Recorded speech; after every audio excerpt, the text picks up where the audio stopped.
السلام علیکم ورحمۃ اللہ وبرکاتہ۔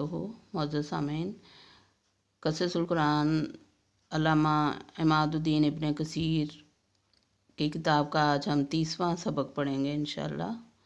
شروع کرتے ہیں آج کا سبق۔ بسم اللہ الرحمن الرحیم۔ حضرت نوح علیہ السلام کا قصہ پڑھ رہے ہیں ابھی ہم۔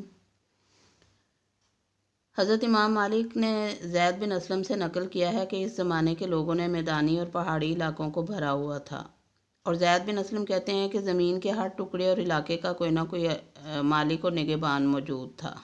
ابن ابی حاتم۔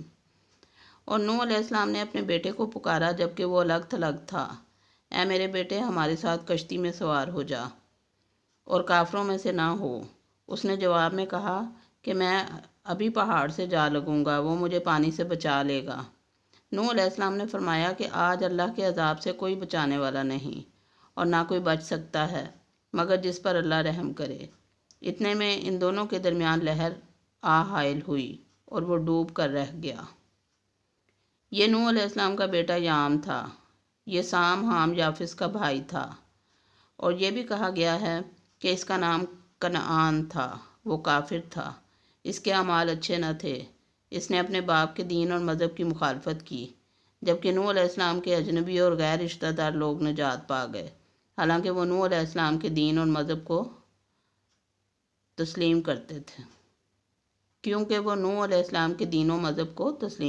تھے، اور اللہ تعالیٰ نے ارشاد فرمایا سورہ ہود آیت نمبر 42-43 میں، اور کہا گیا کہ اے زمین اپنا پانی نگل جا، اور اے آسمان رک جا، اور پانی خشک کر دیا گیا اور کام پورا کر دیا گیا، اور کشتی جودھی پہاڑ پر جا رکی، اور کہا گیا کہ ظالم قوم پر لعنت نازل ہو۔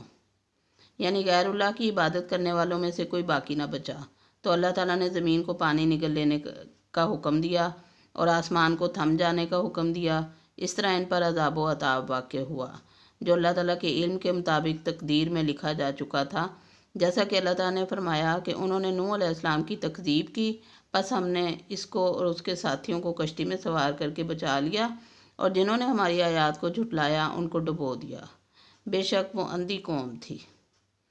ایک اور جگہ اللہ تعالیٰ نے ارشاد فرمایا کہ پس انہوں نے اس کو جھٹلایا تو ہم نے اس کو اور اس کے ساتھیوں کو کشتی میں سوار کر کے نجات دی، اور ہم نے اس کے ساتھیوں کو زمین میں خلیفہ بنایا، اور جنہوں نے ہماری آیات کی تکذیب کی ان کو ڈبو دیا۔ پس دیکھو ڈرائے ہوئے لوگوں کا انجام کیسے ہوا۔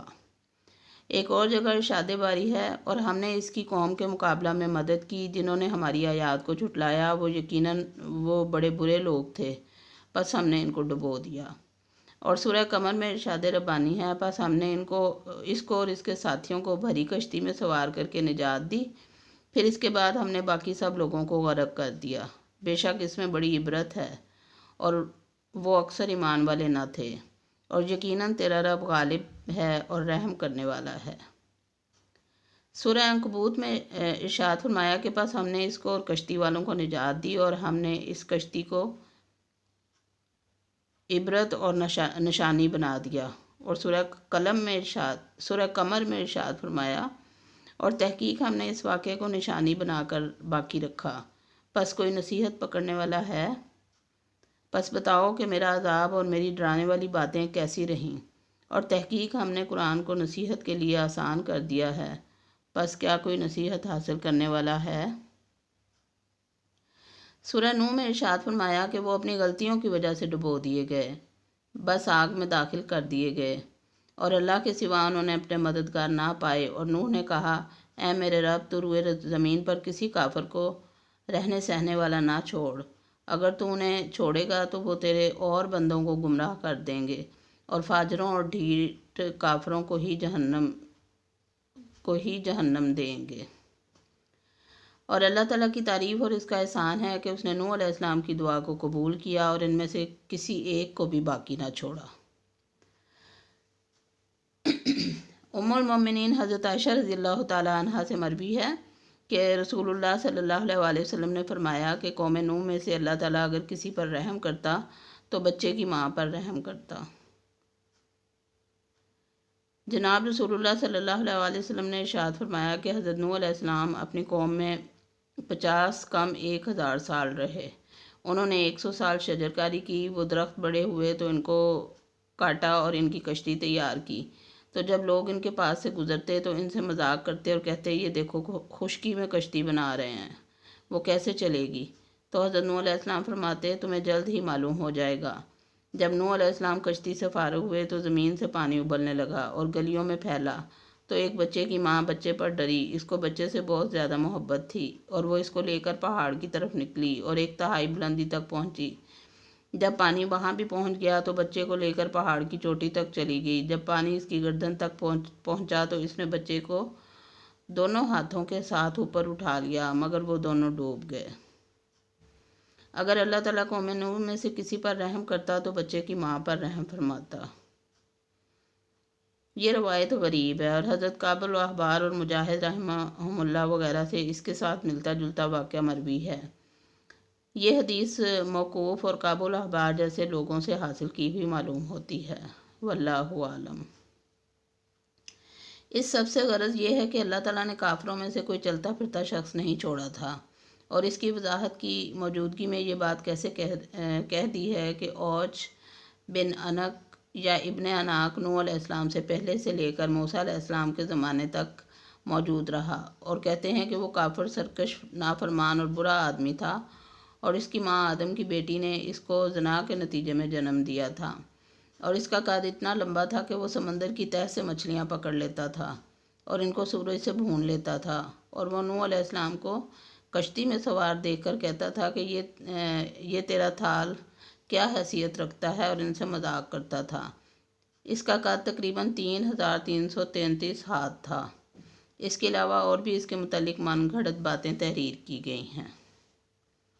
अगर इस किस्म की मनगढ़ंत और झूठी बातें कुतुब तफासिर और तवारीख में ना लिखी गई होती तो बगर्ज़ तहकीक हमें इन बातों को अपनी किताब में लिखने की कतई ज़रूरत न थी, क्योंकि वो बेहुदा और सतही किस्म की हैं और अक्ल व नकल दोनों के ख़िलाफ़ हैं। अकल के ख़िलाफ़ इसलिए कि ये कैसे मुमकिन है कि अल्लाह ताला नबी के बेटे को इसके कुफर की वजह से तो हलाक कर दे और औज बिन अनक को बाकी रखे, हालांकि वो बहुत ज़्यादा ज़ालिम और सरकश था, जैसे कि इन लोगों ने इसके मुतालिक ज़िक्र किया है। और ये कैसे तस्लीम किया जा सकता है जबकि अल्लाह ताला ने इनमें से किसी को बाकी ना छोड़ा, हत्ता कि बच्चा और इसकी माँ पर भी रहम ना किया। और इस वलदुज़्ज़िना, सरकश, फासिक और फाजिर और शैतान सिफ्त शख्स को छोड़ दिया। और मज़कूरा रवायत नकल के ख़िलाफ़ इसलिए है कि अल्लाह ताला ने फरमाया कि हमने बाकी लोगों को गर्क कर दिया, और दूसरी जगह अल्लाह ताला ने हज़रत नूह अलैहिस्सलाम की बद्दुआ के ज़िक्र में फरमाया कि ए मेरे रब, ज़मीन पर काफिरों में से कोई रहता बसता शख्स ना छोड़। फिर इस कदर लंबे कद वाली बात बुखारी मुस्लिम को की हदीस के मुखालिफ है, क्योंकि नबी सल्लल्लाहु अलैहि वसल्लम ने फरमाया तहकीक अल्लाह ताला ने आदम अलैहिस्सलाम को पैदा किया और इनका कद 60 हाथ था और अब तक इंसानों के कद में मुसलसल कमी आ रही है। ये इस नबी पाक सादिक व मस्तूक की खबर है जो अपनी ख्वाहिश और मर्ज़ी से नहीं बोलता बल्कि वो वही के ज़रिए बात करता है, जिस तरह कि अल्लाह ताला ने अपने नबी की शान में फरमाया इन हुआ इल्ला वाह्युन यूहा, अन-नजम 4।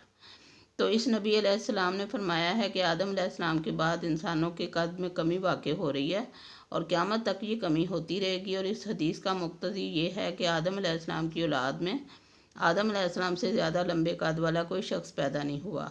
अब इस हकीकत को छोड़कर अहले किताब के कौल की तरफ कैसे ध्यान किया जाए, जिन्होंने आसमानी कुतब में अपनी मर्ज़ी से तब्दीली और तहरीफ की हुई है और इनकी तावीली हकीकत के ख़िलाफ़ की। फिर वो ख़यानतकार और झूठे खुद ही इसको नकल कर रहे हैं कि इन झूठों पर कैसे इत्माद किया जा सकता है। इन पर तो अल्लाह ताला की तरफ से मुसलसल लानतें बरस रही हैं। मेरे ख्याल और राय में कि औज बिन अनाक का किस्सा ज़ंदीक, बेदीन, फासिक, फाजिर किस्म के लोगों का घड़ा हुआ है जो हकीकत में अंबिया अलैहिमुस्सलाम के दुश्मन थे। वल्लाहु आलम। वमा अलैना इल्लल बलाग। अल्लाह हाफ़िज़।